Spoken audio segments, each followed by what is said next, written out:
Here's a look at the Argos' second-round draft history. It includes Robbie Smith, who they took a year ago, and a rotational player along the defensive line for them, Matthew Boateng, and Nelkis Quimo on the defensive side as well.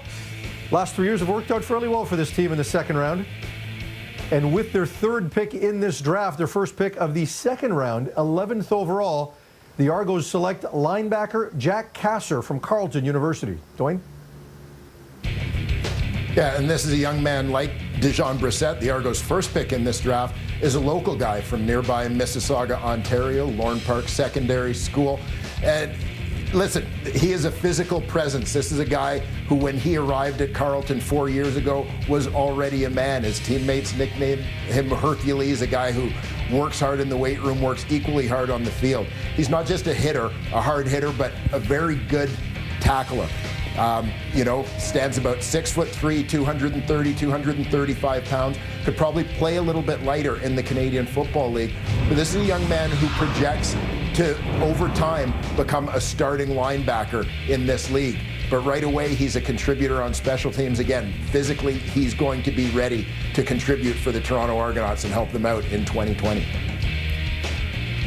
Yeah, first team All-Canadian and exactly a true middle linebacker, which there's not that many anymore. So there is a fit for a guy like this. And I look day one for special teams. I think you mentioned Dwayne, and there's no question that somewhere down the road this will be a starting middle linebacker in this league. But you get contributions right away on special teams.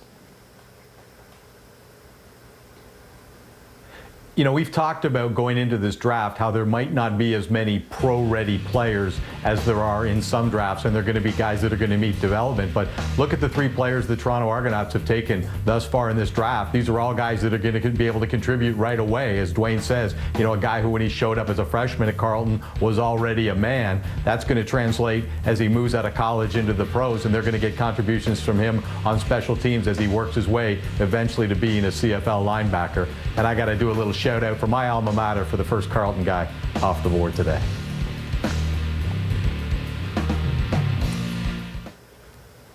Jack Cassar, meanwhile, spent some time in Florida this offseason, 6 weeks right before the pandemic hit, as he wanted to work on his speed. He was even hopeful for an NFL opportunity, but I know he's excited to get a CFL opportunity, no doubt.